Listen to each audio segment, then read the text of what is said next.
Churn represents a lot of lost revenue. It's very, very common for pest control companies to see anywhere from 20 to 30% churn.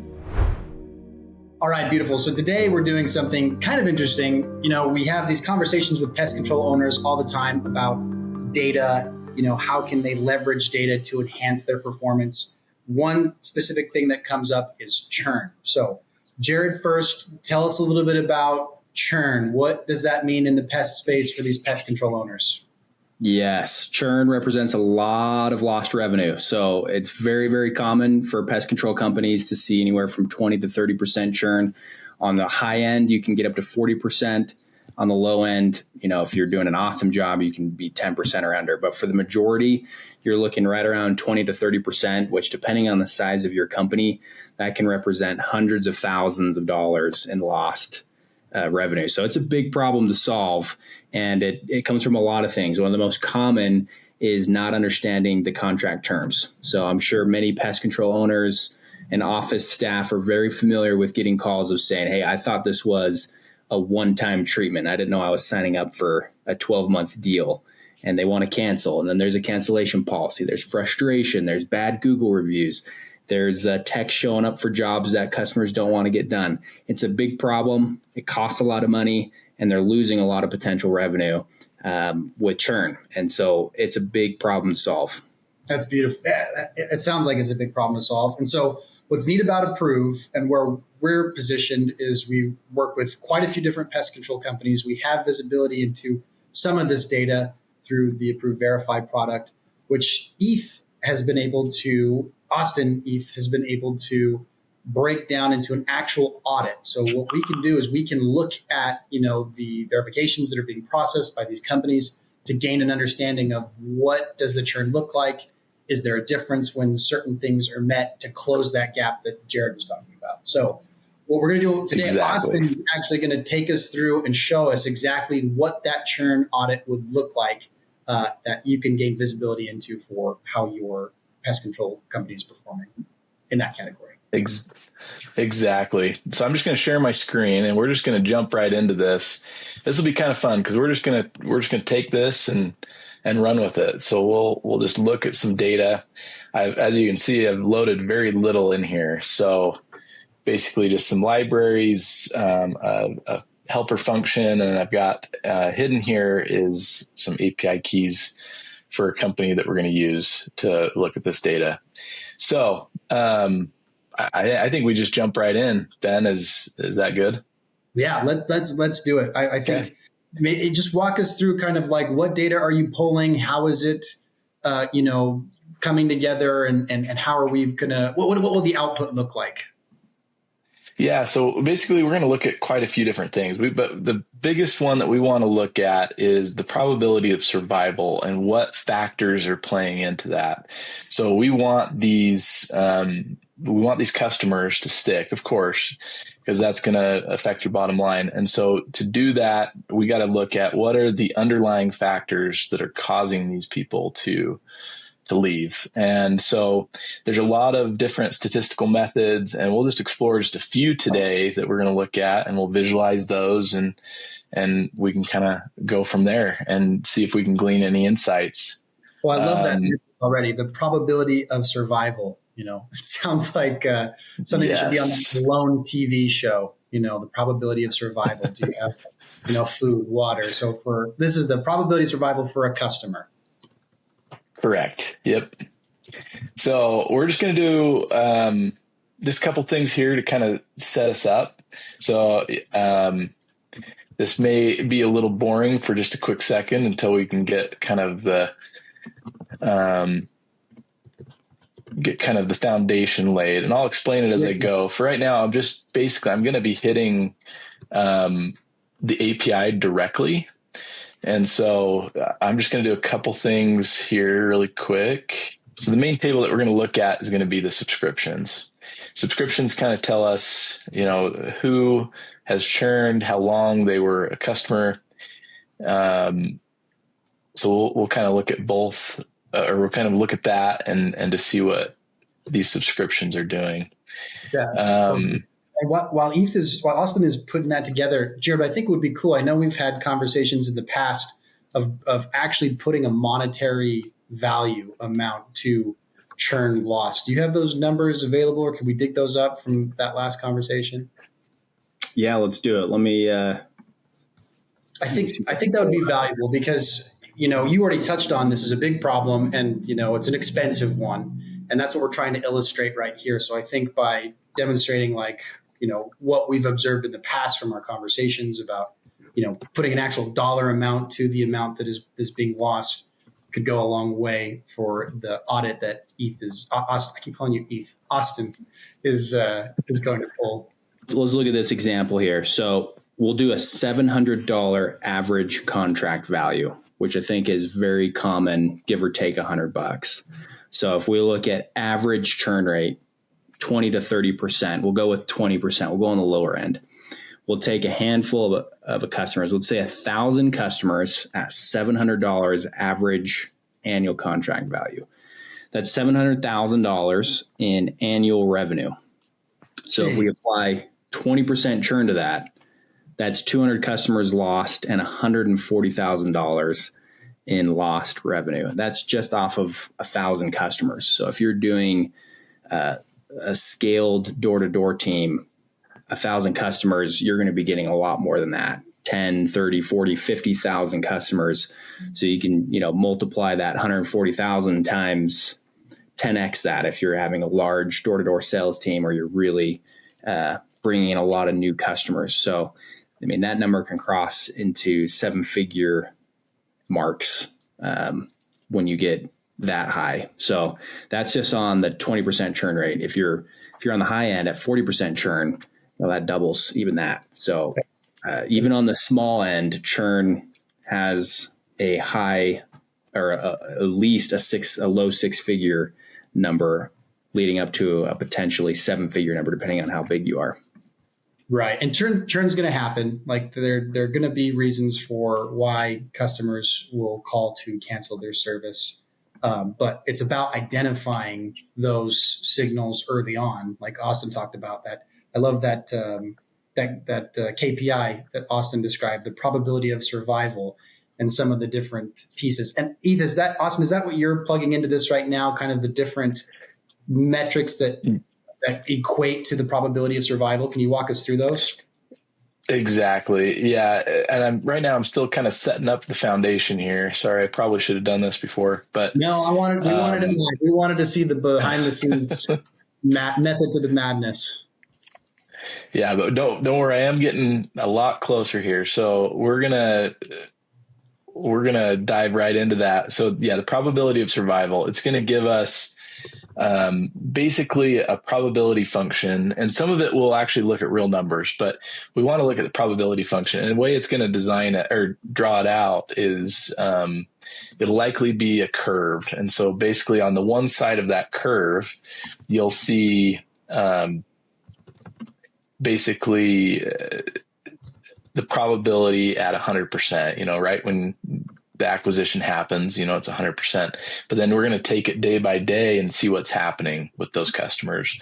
Is that probability going down? And that's where the power is going to be shown right there. We're going to see how long are these guys actually staying. Excellent. And Jared, I don't know if off the top of your head, any of the one of the big reasons you've already touched on for customer cancellations and churn is just not understanding their contract. Are there any others that come to mind immediately as to what might be causes of churn? Yeah, I think there's lots of things, right? Seasonality. So customers sign up in the spring and the summer when pests spike, and then they cancel or pause when we're going into fall and winter. Price sensitivity. It's getting very competitive. You had a lot of competitors undercutting price to win accounts. A lot of door-to-door teams going out to switch accounts. Service quality issues. If you have technicians that aren't following standard operating procedures or just doing a poor job, poor customer interactions, they're not incentivized correctly, that can result in cancellations if you're not connecting to the customer.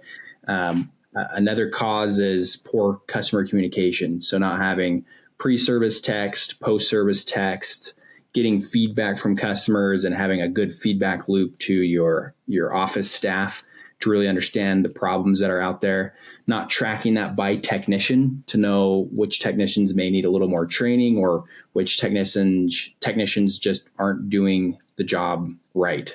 You may need to switch up your workforce.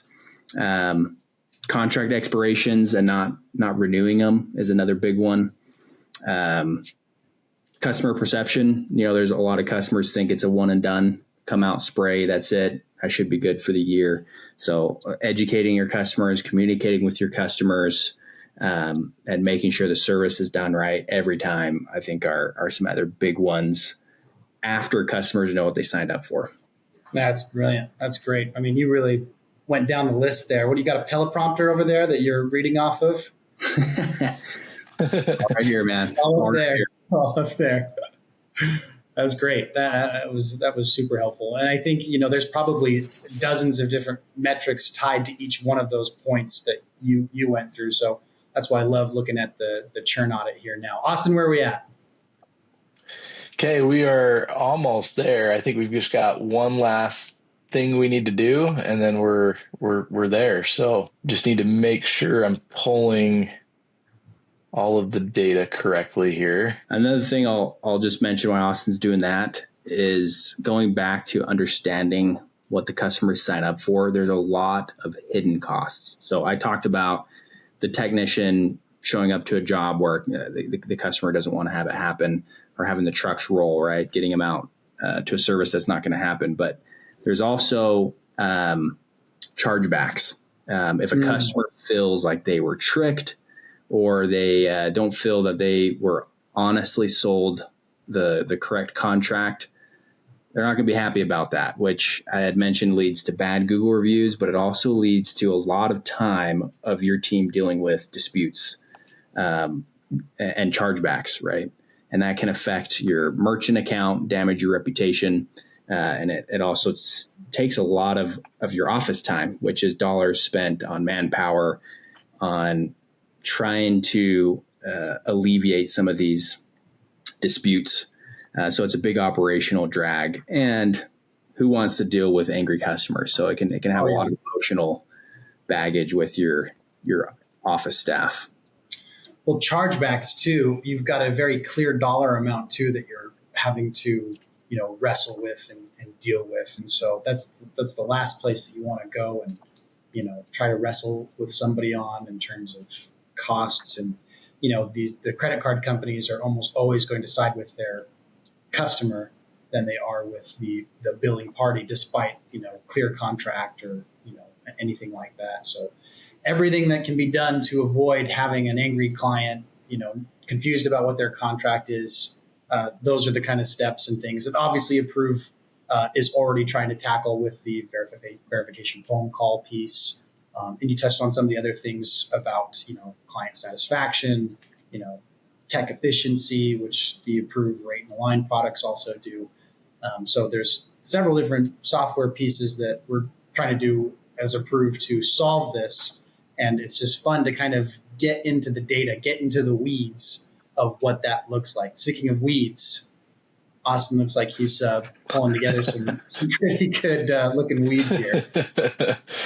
As often happens when you're coding live, you'll have some little blips here, but don't worry. It looks like we've got the data pulling in. Just kidding. Looks like we've got the data pulling in correctly now. So that is good. So now we can move into, almost. I've got to filter the data one more time, and I think we're ready to start really looking at it. So this is great. This give is me excellent. one more second. You keep clicking through it, and then I'm excited to kind of see what the output was. And I think also the reason why we wanted to do this live demonstration is to also show that this is a complicated process, very data intensive, to get this output, to get this look at this, customer survivor probability report in this churn audit. And so I'm excited to kind of dive into exactly what are the contributing KPIs that dig into that. And it does make you think about like some of the other metrics, and maybe while Eth is doing this, Jared, you and I can continue to chat through like other metrics that are important to pay attention to. We've obviously got a churn audit with some specific ones that Austin's going to go through, but going through any of the other ones that you mentioned before about what might be causing churn, what are some metrics that come to mind that you think should be paid attention to? Numbers. You're saying like, give me an example of what you're thinking. Well, I know, for example, one of the big things that, we are tracking and following is like time on site for a technician. Are they efficiently spending their time, or are they rushing a job? Like, do you see anything that stands out in terms of customer satisfaction and time on site or anything like that? That's just kind of an example. There's obviously several you could pull together, but that's what I was imagining. Okay, so you're talking about like service quality metrics. Yeah, that's a better way to summarize it. They're not happy with the service or the technician, right? Yeah, that's a better way to summarize it. So that is something we work a lot on, and I like to think of Apruv as a full cycle platform that uses AI to help keep customers, starting with the contract, understanding the terms correctly with an AI welcome call and agreement verification, and then into the actual service, making sure that the job is done right and that you have visibility into techs in the field. And we do that by tracking metrics and leaderboarding those metrics and using AI to field insights directly to your technicians for AI coaching and directly to your admin team. So some of those things could be like,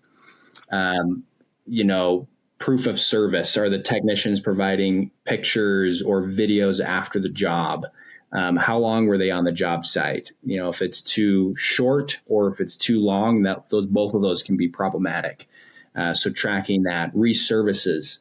How often was the technician's job that they completed needing to have a reservice? That's a big indicator of client satisfaction, right? If they're needing to come out 1, 2, 3 more times, that's a problem. Right. Driving scores, right? As the technicians, having an accident is going to be a big burden on the company. So making sure that your technicians are driving safe is a big one to track. I could probably go through another 10, 15, but we help companies bring these metrics together from an admin standpoint, but also on a live technician leaderboard and ongoing live coaching. It's like having an AI coach on every ride along with your technicians, making sure that they're getting the job done right, that the technicians know where they can improve and they know where they're being measured, and then putting rewards with that. It can be transformational. Yeah. The last thing I'll say is the conclusion to all that is that feedback loop with the customer, right? Making sure that the customer gets the proof of service pictures or videos, they know what was done on the job, and then they can provide that feedback directly to the company. And we do that all through Apruv. So from contract to getting the job done right to getting that feedback from the customer to know where we can improve is that full cycle. Have you ever taken like a really hard look at time on site for a technician and how much does that actually weigh into, the pest control company's success with that client? And time of site is the easy one to pull. Or the other one that you pulled that I really liked is providing pictures and video. I think you could probably assign weights to each one of these different pieces by way of, the data points that we're collecting. No, I mean, once you have the data, you can start doing those things, right? You can run the data to see which of those metrics have impact on churn. And, if you're providing proof of service videos, do those customers actually stay longer? Once you have that data, you can do those kind of comparisons, right? And I think that's something that we are working towards at Apruv as well, is being able to bring that data in a way that you can run those type of reports. Data. I cannot build bricks without clay. You guys heard that saying before? Yeah. And I just feel like you guys were sitting on just this gold mine of data and understanding. I mean, there's probably so many other data points that could be valuable, like this would internal data points, obviously. And this is probably not a piece that we would include when we publish this, but even understanding like clusters of homes that are enrolling in pest control in certain areas, almost like a heat map for areas that are being sold successfully, that kind of visibility and data could be powerful. Oh, absolutely. Yeah. I don't know how you could possibly leverage that. I don't know. Maybe you could, but imagine a tool that pest control owners could tap into to understand, like, these are the hot areas to go and try and sell. I think there's always ways to dig deeper into the data. I think it's a matter of having the tools to do it, right? And with AI, there's a huge opportunity to I democratize that data in a way that's not been possible, right? You don't have to have a data analyst on the team to do this. And that's one of the visions of Apruv, is get you to a point where you can ask a question about your data and it gives you an answer, gives you a graph, just as if you had an AI data, or just if you had a data analyst on your team, right? But it's powered through AI now, and through Apruv, you can go in and get those questions just by typing in a query. Fascinating. Yeah, that component I think will be pretty amazing. And even the library of data that is going to train that AI that you just barely talked about is got to be streaming from all of these different services that can. We'll have to do a whole nother session to understand that library and how it's being built and training it. But it's like I described, thousands, maybe even tens of thousands of individual touch points across the country for the pest space, from exactly what you talked about: first touch point with the client, completing the sale, starting the service, successfully servicing that that client, the period that lasts. That is going to be some pretty powerful information. Okay, let's do it. So just kind of walk through what I've just done here. So basically, I've calculated how many days these customers have. Basically their tenure with you. So how many days have they been a customer for this company? And then I've basically calculated a churn. So if they've actually churned or not. So this is just going to be like a featured flag, or a flag that indicates whether or not they've churned. And then what I've done from here is we're going to start this 5-day churn analysis. So I'm doing some filtering. I've added another column called sign up week to see. We're going to put these guys into cohorts by week. And then let's start to visualize. Let's do this. So what we're going to do is we're going to build a plot, and we'll just give it a size here. And then we are going to plot this. We'll do weekly counts. We'll use that sign up week that we just built. So sign up week, and then we're going to get those weekly counts. So of people that have churned within those 5 days. Okay. And then we'll just do some really basic stuff here. We'll give it a title. So this is going to be weekly count of customers who churned within 5 days. We're going to look at it by sign up week. And then we'll do a count of 5-day churn customers. And then these are dates. So we're going to probably just throw a rotation on here just so we can see them better. Okay, cool. And then we're going to show the grid, and let's see what happens. Wow. There we go. There it is. Very cool. You said it couldn't be done. Cool. Okay, so this is interesting. So this client that I've pulled data for, they've actually been an approved client. So I'm going to walk through this. So every week, I mean, you're always going to have somebody that's going to sign up and then immediately churn. This is known as like a 3-day ROR. I went a couple more days out just for fun, just to kind of see that first week, really what's happening with the clients. So you can see we have this big spike here, which you'd expect because most of your sales are going to come through the summer during summer sales. Mm-hmm. So it looks like there was a spike here in 2024, the summer of 2024, of sales that happened, and you had this spike of people churning within 5 days. What's interesting about this is this particular client, like I said, they were using Apruv about 50-50, but then they went full Apruv in 2025, and you do not see that same spike in the summer months. So very interesting. This would be a direct relation to that Verify product that Apruv offers.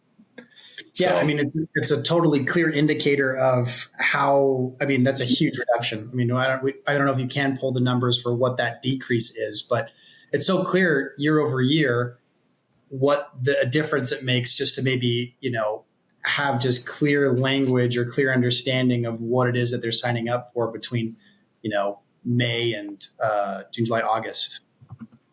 Yeah. Yeah. And why this is so critical, Ben, is that, these services in pest control, from what I understand, the initial service, you are putting out your best foot, like you are going above and beyond, and you have to on that first service. You're trying to get these bugs taken care of. And so you're servicing at such a higher level on that first service. So it's a lot more expensive. Your tech is there longer. You're using more chemical. There's all sorts of factors that play into this, but that first service is the most expensive for a company. And so, these clients, they get serviced and they're within their rights to do a 3-day ROR or a 5-day ROR or a 3-day ROR. They have that right to discontinue the contract within those first couple of days. And if they've been serviced, then that all of a sudden is a loss for this company. It's hard to kind of recover that. You're not really going to recover that money. So these are an opportunity to really bring down some cost. So just wanted to highlight that. That's fascinating. And we could probably, dig into some more of the points. We're at the time right now, but this kind of visibility is truly valuable for pest control owners to understand. Are we spiking like this? Are we having the cancellations like this? Is there something that we could be doing differently to reduce the churn? So that is why we have now the Churn audit, which we can share with other pest control owners to gain that visibility into that data. Real quick, Austin, are you able to just touch over a couple of the different ways we can slice and dice the data? You were showing me in 30 seconds. Yeah. We're actually ready to do this now. So let me just kind of give you an idea of what this could look like. I mean, the data is now all cleaned up, so this should go really fast. I'll just show a couple more. And this is something you can do with any company with their data, right? You can pull these different ways to slice and dice it to really see where there could be some churn problems and drive some actionable insights. Yeah, exactly. Yeah. I mean, we're just scratching the surface for this. But I mean, there's so many different ways. There's this Kaplan-Meier analysis, and this is the survival that I was talking about earlier. So this analysis is awesome because it's going to show you in a very clear way. And let me just fit this model really quick, but it's going to take this 10-year days and it's going to fit it to a probability model. I'm just going to do that really quick. This is actually pretty fast. This is one of the faster analyses, but we've got a lot of other ways that we can look at your data. So, okay, I'm not going to show that graph. I'm going to show one that's going to be a little bit easier. So let's go. We're going to do a cumulative density, and then let's just show the plot. It's that easy. So let's just put a couple titles here: cumulative hazard function, churn risk.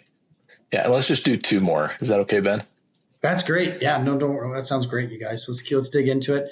This is exactly what we want to demonstrate, right? The value of digging into your data. And this is something that we we can look into. And at no charge. Get Austin to work. Yeah. Free data analyst. Everything you see here could be yours for free. There we go. Yeah. Okay. Beautiful. So what this is going to show is the probability of somebody making it all the way up to 60 days. And so as you can see, the probability of churn really goes up the longer you have a client. And that's to be expected. There's a lot of variables there. They could be moving. I mean, there's all sorts of stuff. But where we really want to focus is kind of in this first, I'm told that a client doesn't become profitable until about 16, 18 months, especially on door-to-door sales. Hmm. And if that's the case, we really got to lower this curve. And when I'm looking at this data, where I really focus are going to be on these points that are really steep. So this spot right here, we lose about 10% really quick in these couple days. And this is, it correlates in other ways. I mean, we've attacked that 5-day ROR or the 3-day ROR. And now maybe there's something still within those first 30 days that we need to attack. But that's where I would focus, is like right here. And then maybe, it looks like around the year mark, it pops up again. So, I mean, we got to look at what's happening at the year mark, what's happening right there at the beginning. And that's where I would focus. Jared, did you have any thoughts? I'll start working on the next graph so you guys can see another way we can look at this. Yeah, no, I think it's really interesting. And like you said, just reiterating, there's 2 clear points where you need to focus the efforts, and that's at the beginning and within a year, which is likely that contract renewal. I think most accounts are typically on an annual contract. So there's 2 opportunities, I think, from that graph. One example of how doing an audit of your churn can provide some actionable insights. Oh, I think it's incredibly valuable. You can almost get it to the day of like where it's more likely for, and you can kind of already assume this, just like you guys have said, like, oh, your contract's up, ready to renew, and people are like, oh no, I don't want to renew. But if, pest owners can look at this and understand that there's certain days, certain periods of time where clients are more susceptible to churn than others, you're exactly right. Maybe we do a special service, a special offer, a special treatment, something to kind of grease the skids a little bit, so that they are just 100% satisfied with the service that they're doing. Even granting, special visibility into the service treatments and things that are being done can really help to close that gap. Yeah, agreed. Okay, well, let's take this. This one's kind of fun because we can change something on this, and so we can look at a couple different things. So I was just going to throw a couple things in here. So I want to look at this kind of probability function with different variables. One of those variables being billing frequency. Are we selling it monthly? Are we selling it, per service? Like, how are we selling this? And let's just look at the probability of survival based on some of these variables. Let's see what happens. So with this particular client, if we're looking at this billing frequency, hopefully we don't get an error, which we did. Looks like I've got an extra thing there. Okay. So if we look at this, this is actually pretty interesting. So over here is the billing frequency that they got set up on. -1 means that they were set up to be billed per service. And then all of these, like the 30-day is monthly. Like these guys are going to be billed monthly. What I find interesting here is per service is good in the short term, but really bad in the long term. You want to get these guys set up on a monthly subscription. If they're set up on a monthly subscription, I mean, that's the difference of, shy of 30%, probability of survival against, 50%. I mean, that's huge. At 20% almost, right there of something you can do.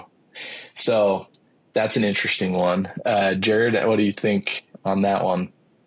Yeah, I think this is the type of data that is sometimes hard to look at because there's not always easy reports that you can just pull. And one clear example of where you can find insights on where to focus more of your time, right? If there's certain sources that have better retention, that means a lot. I think a lot of times in marketing and sales, you just look at, okay, what's our best cost per lead or cost per acquisition, which is important, but we're not always looking at, well, which channel, which source is giving us the best retention, because that can also have a big impact on long-term revenue. As we know, it's a lot cheaper to keep a customer than it is to get a new one. So this is another great example of slicing the data in a way where you can pull in new insights. So how many different, go ahead, Jared. No, I was just saying lots of ways we can slice it to get insights like that. Well, how many ways can we slice this, Austin? Is there any? There is so many ways we could slice this. The pest control owner was watching this and they said, you know what I want Austin to do for me? I want him to take a look and I want to see how many of my technicians who are left-handed that closed a deal in this part of the country this time of the day. Can we get that granular, or where are we at? If we have the data for that, we absolutely could. One last graph I want to show. Yeah. We're just going to look at source really quick. So I'm grouping these. So this is, I just want to look at door-to-door, Facebook, email campaigns, referrals. So this will be interesting because this is going to tell us how is our acquisition affecting our churn. Basically, you can see referral, as you'd expect, the probability of survival it hangs high for quite a long time. And that's what you'd expect. People that are referring, they've had a good experience. And so, there's a good chance that they're going to stick around. What I find interesting here is that Facebook leads for this particular company are not great. They don't hang around. And door-to-door actually outperforms Facebook leads and email campaigns and other leads. So that is interesting here, because in the conversations that we've had with pest control owners, honestly, there's not a whole lot of clarity into how efficient are our digital ad campaigns compared to what we do for door to door. It's a question mark, but this is something that we can actually dig into now and see survival by source with maybe some nuance, but pretty clear in terms of where did this client come from and how long are they going to stay with us? Exactly. Yeah. And you can start to dig into why. Why are our Facebook ads not performing well? Is it something with our onboarding process? Is it something in the office staff that needs to be addressed? Do our clients not understand the contract they're signing this is all done with nobody there, in person. So, there's things that you can look at just operationally, but, also hey, maybe we need to dig into referrals. We really should push these because these guys are the guys that stick. Or, door to door, it's right there. Maybe we need to invest more in that. So this really helps you make informed decisions as an owner. Last thing I'd say is it's a no-brainer, right? If you want to look into this data, get some answers to things you've wondered about, or just want to get a general analysis, there's no reason not to do it. And if it makes sense to use some of Apruv's products to help improve some of your numbers, we can show you where that can be improved. And we'd love to work with anyone on this.